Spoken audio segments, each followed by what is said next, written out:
দৰঙৰ খাৰুপেটীয়াত ট্ৰাক চালকৰ উত্তাল প্ৰতিবাদ।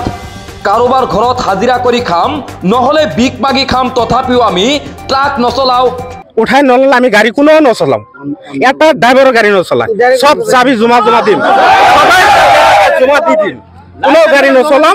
আৰু গাড়ী চলাই নাখাম, হাজিৰা কৰি খাম, লাগলে মাটি গাড়ী খেলি খাম, লাগলে কোনোবা ভিক মাগি খাম, কিন্তু গাড়ী নচলাও জীৱনত।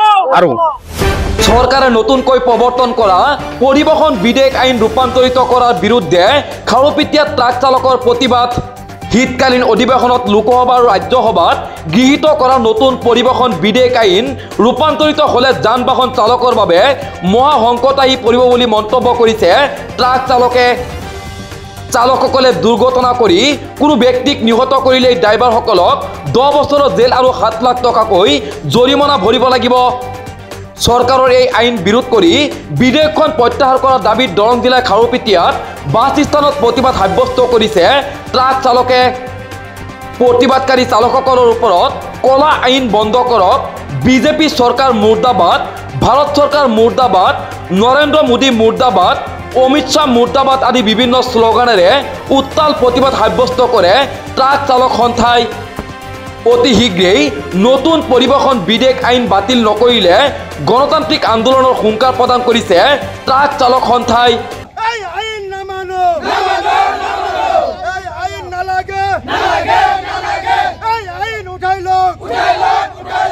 নমস্কাৰ। তাৰমানে অমিত শ্বাহে যিটো আমাৰ হেৰি দিছে, তাৰমানে 10 বছৰ জেল, 7 লাখ টকা জৰিমনা। আমি গাড়ী চলাই খাওঁ, দুখীয়া মানুহ আমি। এই মাহত পাওঁ 15,000 টকা দৰমহা। এই 15,000 টকা দৰমহাত আমাৰ 30 চলি নবহে। এটা চলি স্কুলত দিবা গেলে এডমিশ্যন কমৰ পক্ষে 5,000 টকা লাগে। এই 5,000 টকা তাতে দিওঁ, কিবা কিবি দিওঁতে বেমাৰ আজাৰত আমাৰ পইচাই নাথাকে। গতিকে আমি এইখন গাড়ী চলাই খাই আছোঁ। আমি চলাই খাওঁতেও এতিয়া যাই যদি আমাৰ এনেকুৱা কৰে, আমাৰ পৰিয়ালবিলাক কোনে চাব? আমাৰ 5টা 4টা 3টা পৰিয়াল আছে, কোনে চাব? ইমান মানুহ আমি ইমান দিনে ৰাতি কষ্ট কৰি আছোঁ। কষ্ট কৰি খাই আমি যদি সেই 10 বছৰ জেল খাটব লাগে, 7 লাখ টকা জৰিমনা দিব লাগে, এইখিনি আমাৰ কোনে ল'ব দায়িত্ব? চৰকাৰে এইখানে দায়িত্ব লওক, আমাৰ পৰিয়ালবিলাক পালক। আমি তেনেহ'লে চৰকাৰে যিটো ক'ব সেইটোৱে মানি ল'ম। কিন্তু এই আইনটো যিটো কৰিছে, আইনটো উঠাই ল'ব লাগে। আগৰ যিটো আইন আছে সেইটো আইন থাকিব লাগে। যদি উঠাই নললে আমি গাড়ী কোনো নচলাম। এটা ড্ৰাইভাৰৰ গাড়ী নচলাম, সব চাবি জমা দিম, জমা দি দিম, কোনো গাড়ী নচলাম। আৰু গাড়ী চলাই নাখাম, হাজিৰা কৰি খাম, লাগলে মাটি গাড়ী খেলি খাম, লাগলে কোনোবা ভিক মাগি খাম, কিন্তু গাড়ী নচলাও জীৱনত। আৰু আজি আমি ড্ৰাইভাৰ সন্থা 1% ড্ৰাইভাৰ একতা হৈছোঁ, 100% হোৱাই নাই। ইয়াতে আমি এটা কাৰ্যসূচী হাতত লৈছোঁ। 5 তাৰিখ আৰু 6 তাৰিখ বন্ধ থাকিব গাড়ী চকা, সৰু ডাঙৰ যিমান গাড়ী থাকে চব বন্ধ থাকিব। আৰু যদি তাৰ ওপৰত কোনোবাই গাড়ী চলায়, কোনো ড্ৰাইভাৰে গাড়ী চলায়, তাৰ ব্যৱস্থা আমি ড্ৰাইভাৰে কৰিম। আৰু যদি 5-6 তাৰিখৰ পিছত যদি এই আইনটো যদি উঠাই নলয়, তেনেহ'লে আমি আৰু ভয়াৱহ পৰিস্থিতিৰ সৃষ্টি কৰিম।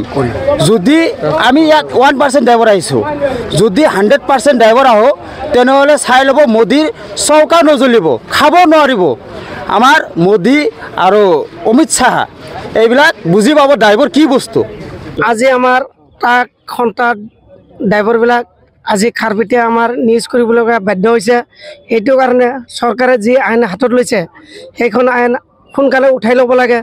যদিও উঠাই নলয়, কিন্তু আমাৰ ড্ৰাইভাৰ সন্থাৰ কাৰণে বহুত বিপদজনক হৈ আছে। কাৰণ আমি গাড়ী নচলালে মালিকে কেনেকৈ জীয়াই থাকিব? যদি আমাৰ 7 লাখ টকা থাকিলেহেঁতেন, তেনেহ'লেতো আমি গাড়ী নচলালোহেঁতেন। যদি 7 বছৰ জেল খাটিব লগা হয়, কিবা কাৰণে এক্সিডেণ্ট হ'ব পাৰে গাড়ী। সেইকাৰণে আমি এটা ড্ৰাইভাৰ সন্থাই এটা আহ্বান কৰোঁ, যেন কোনে গাড়ী যেন নচলায়, কোনো চৰকাৰক যেনে অতি সোনকালে আইনটো বাতিল কৰিব লাগে। যদি চৰকাৰে ভংগ নকৰে আপোনালোকে কি আন্দোলন হ'ব? জংগী আন্দোলন হ'ব। 5 তাৰিখ 6 তাৰিখ চব 48 ঘণ্টা বন্ধ থাকিব।